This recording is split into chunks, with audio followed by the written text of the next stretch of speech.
Okay, yeah, no, I'm not getting near that thing. At least not without this. Okay, I got oven mitts, sunglasses, and a fire extinguisher. I should be fine, right?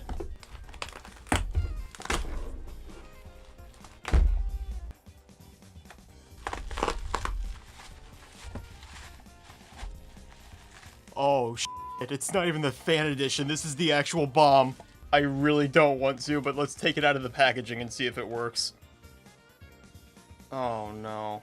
So, the Samsung Galaxy Note 7 came out back in 2016 and got from Android 6.0.1 to...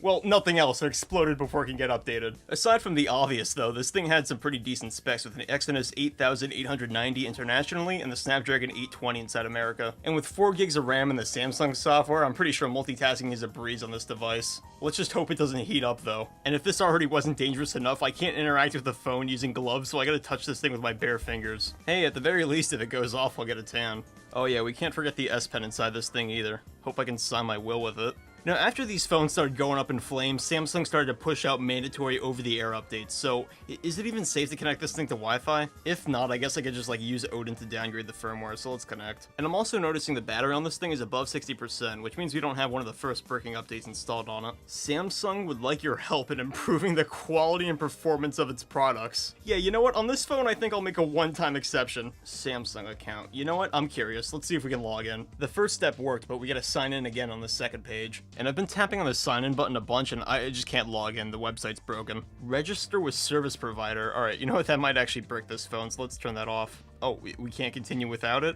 Alright, I guess I agree. Baidu location service. Oh, you know what? Yeah, I did import this thing from China. Now, we do have the fingerprint scanner on the home button, and this was actually one of the last home button Samsung phones, but I've never tried out iris scanning before. That seems pretty fun. Oh, dude, that's really freaky. And seems like that's about it for the setup on this device. Samsung Milk Music? Okay, yeah, this is an Asian variant. Alright, so first things first, let's take a look at settings, and wait, actually, where's the app drawer? Is it down here, or no, that's Samsung Pay? I mean, I found settings right here, but oh, you know what? It's probably got the iPhone system where all the apps are just on the home screen. Anyways, inside settings, the model number for this thing is the SMN9300, and that model is the Galaxy Note 7 Dual SIM Edition, and we got the Snapdragon 820 inside this thing. Okay, so now that we have that basic information down, let's take a look at what apps came on the phone itself. First up, I guess we'll check out Samsung themes. So we got the stock wallpapers that come with the device. Oh, you know what? Here's the actual Note 7 wallpaper. This thing is gonna be cool. And it's got the parallax effect from iOS also. We can also grab more wallpapers, themes, and icons for this thing, but we gotta connect it online to see if we can download them. A new version is available. Wait, do we have to? Oh, okay, it just closes? Alright, I guess I'll update. Alright, what about Jazz? One theme. Yeah, we're not really getting anywhere under the recommended section, so why don't we try to search for a theme? What ones do we got that are free? Oh, wooden. Okay, that looks flammable. Oh, we gotta sign in for that? Yeah, that's not happening. Alright, what about Smart Manager? Oh, this is like that device health thing inside of the settings of newer One UI versions. Data usage, no SIM. Oh, you know what? That reminds me. Can we put a SIM card inside this thing and try to make a call? Wonder if it supports SD cards. It does. These plastic SIM trays just suck. Alright, let's see if we can make a call now. Probably to the fire department. And after popping the SIM card in, no way, we actually have a network connection. I know exactly what number to call. Samsung support.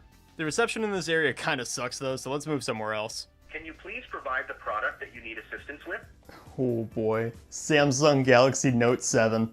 Hi, good afternoon. Thank you for calling Samsung Technical Support. I know how can I help you today? Yeah, hi. I just had a Galaxy Note 7, and are you guys still doing the exchange program for those things? Thank you for letting me know about your concern. Yeah, it's been recalled. I was just wondering, could I haggle with you guys? Because the Z Trifold, it looks pretty nice, and I don't know, I may not feel like returning it if you can't give me a Z Trifold. Okay, so just stay connected.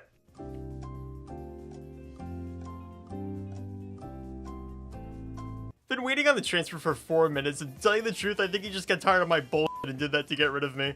I don't even blame him. I would have done the exact same thing. Okay, and last up, let's take a look at the camera. So the main sensor on this thing is 12 megapixels, and it can shoot video at 4K 30. But hardware really isn't everything, especially with the software tricks stuff like Pixel can do, so how do the photos actually come out?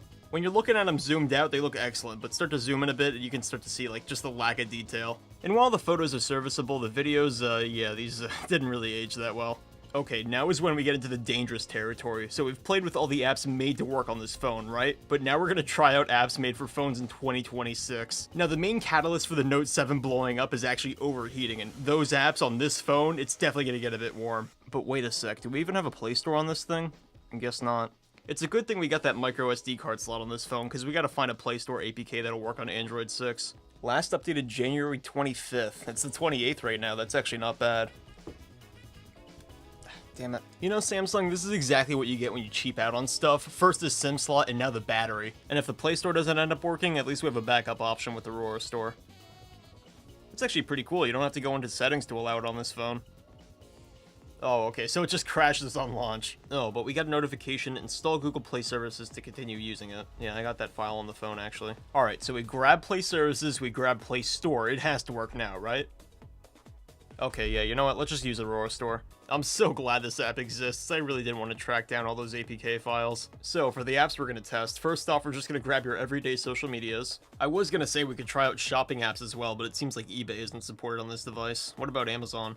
Yeah, this neither. I guess we'll download some games too then, and oh, okay, yeah, Roblox isn't supported on Android 6 either. I guess we'll just have to take a look at only the games that'll run on this thing. Okay, so I'm gonna finish installing the games, the social media apps, and the other apps I want to test, and hopefully the thing doesn't explode in the process. See you in a sec. And after leaving the phone off and turning it back on again, we have a new issue. I'm not sure if this is a brick or just a bug, but every single time I try to log into Android, it asks me for like this encryption password, but the entire OS is just unresponsive. Hopefully inside of the recovery menu, we can just wipe the cache partition and the thing will boot. And now it's stuck on verifying, so safe to say we just gotta wipe Android and reinstall it without a pin this time. I mean, hey, I'll take this error over the phone exploding, you know? And after wiping the OS and hoping we get a setup screen, now it just says installing application in Chinese. And yeah, I've actually had patience this time. I waited 30 minutes, absolutely nothing. So I guess we gotta go into Odin download mode and flash new firmware. Oh, and you know what? No wonder we're having problems. The actual model number for this device is the SM-N930V. And on the computer, we have two files we can flash to the thing. One is from September and one is from August, but you've heard about those bricking issues, right? So I'm just gonna go with the older one. And now with the firmware installed, I'm guessing we just flash all these files to the phone, which means, oh no, we have to plug it in. Yeah, you know what? I don't want to be an amputee just yet. I'm begging you, please don't do it. Okay, actually seems fine, but you know what? I'm just gonna keep it right here. Okay, and using Odin, we're gonna flash over all the files the phone needs, and it looks like it flashed successfully without any fires started. Yeah, you know what? You can just get off power right now. And of course that doesn't fix the issue, because now it's crashing on the Verizon firmware. And now that I'm looking at the information inside download mode, it says dev device. So what kind of freak Note 7 is this? I guess we'll flash again with repartition and see if that does anything. Are you seated? Do you have your drink and your popcorn? Get ready. A drum roll, please. I f***ing hung. Oh, who could have seen that coming? I have been trying to fix this Note 7 since 8:20 p.m. It is now 10 a.m. I have been at this for 14 hours. So thank you to CFM90 and ShermIam on Discord, but the app test is just not going to work on this thing. But we can do one other test. Now, for the short time I was able to use this phone, it didn't really get that warm, and the main reason these things detonate is when they overheat. So what if we blast it with a hairdryer? Oh yeah, I'm ready for that Darwin Award. And 30 seconds in, yeah, the phone's actually not that warm. We gotta turn it up. And after another 30 seconds, oh okay, yeah, I should not be touching that. I think a final 30 seconds should push the thing over the edge. Oh shit, was that the phone? So I hit this thing with the highest setting on the hairdryer, and you'll like get second-degree burns if you touch it for too long, but yeah, the battery's not really exploding. I don't know whether to be like disappointed or excited. I'm not entirely sure if it takes time to set in, so you know, just to be on the safe side, let's just shove the thing into the freezer. And after taking it out of the freezer, the phone is fine, but yeah, it's still hanging, so that's really just it for the Note 7. So, time for the question. Is the Samsung Galaxy Note 7 usable in 2026? I don't even have to finish it. What do you think? I have zero idea why, but my specific model just decided to end itself halfway through filming. So for me, yeah, no, not usable at all. But hypothetically, if you were able to get one of these things working on Android 6, it would work, it wouldn't be very good because Android 6 doesn't really have good app support. For stuff that doesn't require an internet connection though, like playing PSP or GameCube and Wii games, I'm sure this would excel at it. It's just really a shame Samsung couldn't fix the battery issues in this phone because it looks really good, especially with that home button. So anyways, thanks for watching, and let me know down in the comments, what other phones do you want me to take a look at next? And yeah, could you do me a favor and not recommend me a fire hazard next time? Thanks. Oh, and before we go, honestly, just thank you guys for 50k. It's just been so much fun playing with these old phones.